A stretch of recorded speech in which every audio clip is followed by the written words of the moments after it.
physical literacy is as important. You have to build a foundation for children to play multiple sports. So if you teach them properly to catch, run, jump, hop, skip, which are the fundamental movements used in multiple sports at a school level, they are better equipped to play any sport.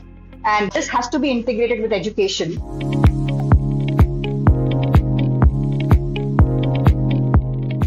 Can you tell us a bit about your early life, having been a national level gymnast? What drew you toward gymnastics at such a young age? Well, it was pure opportunity which was available in my school. So gymnastic classes were available as an after-school activity, and thanks to my mom, she just put me there, myself as well as both my brothers. And I don't really recollect the time when I got hooked onto it. It just happened that I think I love the challenge, the physical challenge, and in those days, it was a very difficult sport, not a very famous one. The equipments were very rudimentary, I would say, not at any level. We used equipment made by a carpenter in the school. Actually, the beam was like that, so it had no padding. So it was tough. It used to hurt, but still somehow enjoyed the sport and just kept getting that opportunity. I think that was the most important aspect of being able to train, have an institute where I could train.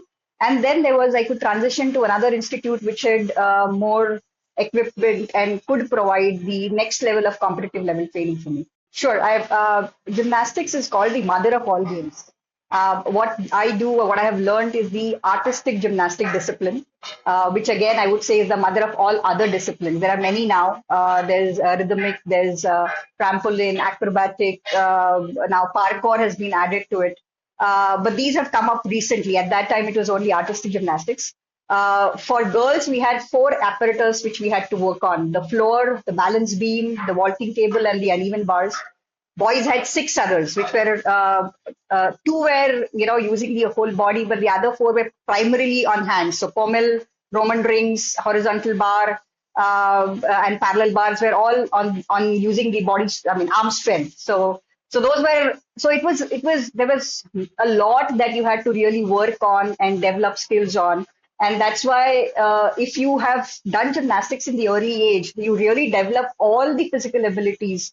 You use your arms, core, legs, everything, and it's a whole mind-body coordination that gets developed. And that's why they say that if you do gymnastics in the early age, you can actually transition to any sport in the future. How do you differentiate between physical literacy from competitive sports? Maybe some people get it, but not everyone understands that sports is beyond its competitive nature. So how do you go about sensitizing that aspects of sport to people who are not aware of it? In fact, to really show impact of sports today, the only measure is how many medals you've won. That's what everybody only understands. And typically, I've been in the sports industry for now 25, 26 years. And I've realized that everywhere we are looking at a very top-down approach. We look at developing athletes for competitive medals, right? So when they win medals. So our institutes typically do talent hunting. They do scouting for talent in different regions, identify that talent, and then work on them and try and develop them into national, international players. But I believe, and that's, I think it's thanks to gymnastics, I always have that feeling that it's important to develop a strong foundation for children at the base. We need to give children maximum opportunities to be active and participate in the sport. Give them the technical training at the base. And if you build a strong foundation, it's just like education. You build a strong foundation in primary, you are bound to find good people who are talented in that sector. And then it's a question of giving them the pathway to the next level. So keeping that in mind, we designed grassroots programs for them. So we had, instead of doing talent scouting, we said, let's set up grassroots centers in as many villages as possible where there is infrastructure existing. We engage the community to get ownership of these programs so that we don't keep continuing supporting them. We looked at partners, we looked at collaboration so that even if we are able to, support the program for 3, 6, 7 years, at some point in time, somebody can take it over and continue running that program, because it's important to have those engagements continuously. while doing this, when we look at a grassroots sports development, then I mean, at least when we design, we look at, oh, what is it that we are giving to each and every child who is coming to play the sport. We know that only a fraction of them are really going to be, get to the next level, and a smaller fraction are going to get to the national and the medals. So it's important to see that how, or we can showcase what is it that benefit that child is getting, and that's for for the parents, community, everybody, because today they don't want to send because of the way our education has been. Education. There's so much focus on education. They've kind of lost the reason why to play sports, or why to send for a specific coaching training. And that's where we focus on life skill development. We try and do impact assessment on what has changed. We try and do case stories to really understand the difference that the sport has brought to the child from a village where they never had that opportunity.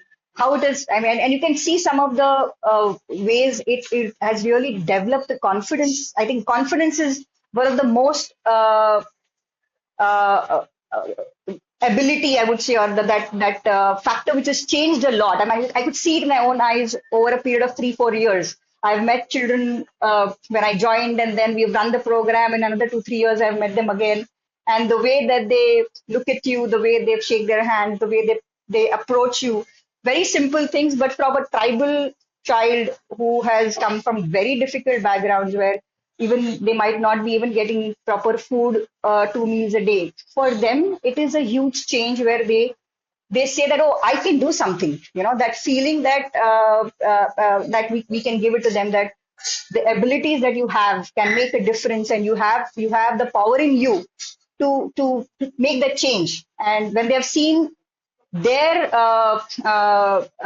friends from the village go up the ladder, get into national residential academies, be a part of Indian national team.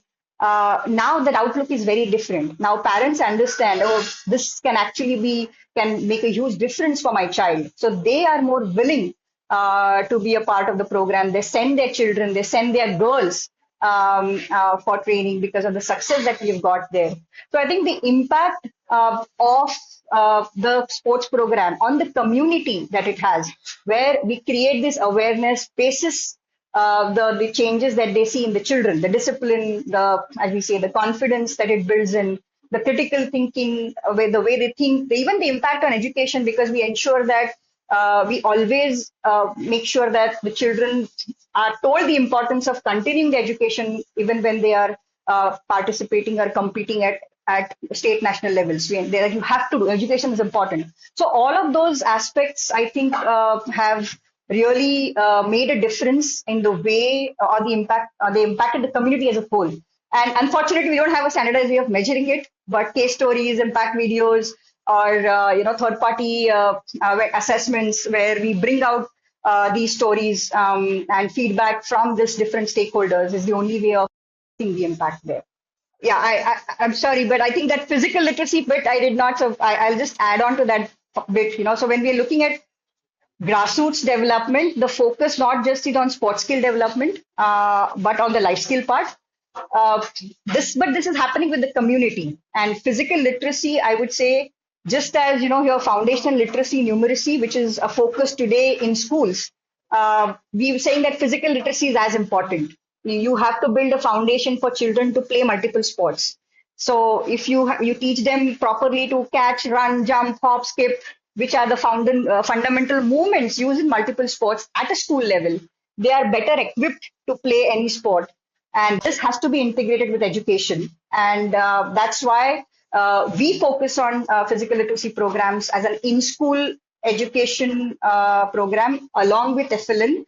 We're implementing that in Uttarakhand in the primary schools there, which are all the government schools that we're doing. We can shift our focus to the current state of women's participation in the country.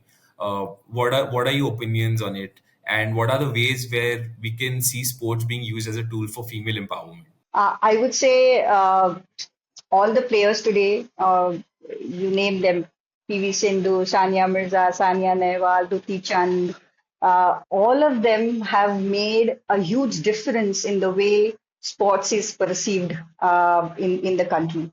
they have inspired so many other people. So Mary Kom and Kumari Malisham, they've all said that we can do it, and they are the ones today. I would say sports, women in sports are actually leading the charge for sports in India. We have so many of them who are role models for thousands and thousands of girls who now aspire to be them. We have seen a huge difference in the engagement or the participation of girls because of these role models there.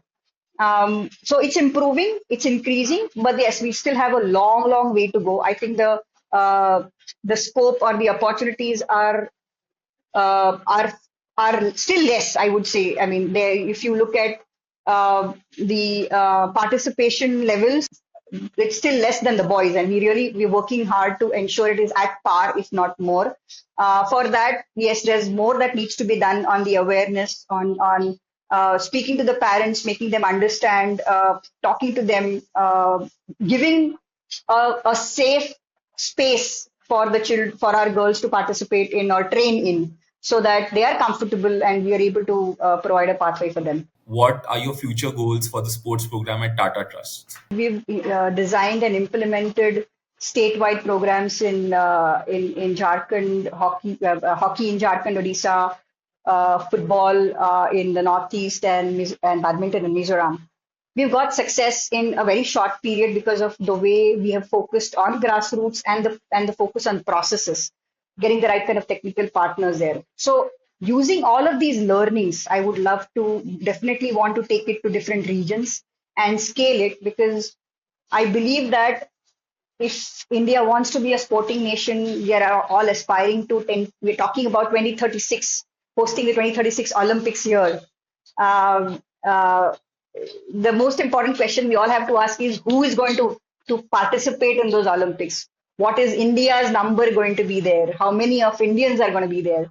And to get there, we have to start from the bottom, and that I feel because of our focus and the support that we've got, or the vision that the trust has, we are rightly poised to be able to do that. So we would uh, want to keep supporting the existing programs so that we can get more and more children at the top, but also engage in the children in different regions. So we have some other geographies that we've identified where we would love to conduct these sports programs right from grassroots and identify talent from there and make them ready. I would say 2036 is still a very short time to get kids from the grassroots to the top. But I think there's amazing talent there. So within 4 years, if we can make a national champion in badminton, I have a lot of scope. I have a lot of hope that we can get somebody there in the Olympics if we are consistent. When we are aiming for the Olympics, it is identifying the best there. But another vision, which and our focus always has been, to create active children or help or promote that how sports can really help individuals transform and make their life better for healthy living. I mean, today we are a young nation. There is a lot of research done which says that tomorrow these are going to be older people, and the kind of expenses that we will incur for medical issues which are related to non-physical activity they are huge. So our hope is that if more and more children today build healthy habits of participation in sports and physical activity on a regular basis, learn the benefits which are just not physical but also mental and social, then we are developing a health, or we're working towards a healthy nation, which is what is another more important or more one of the more focus areas of the trust.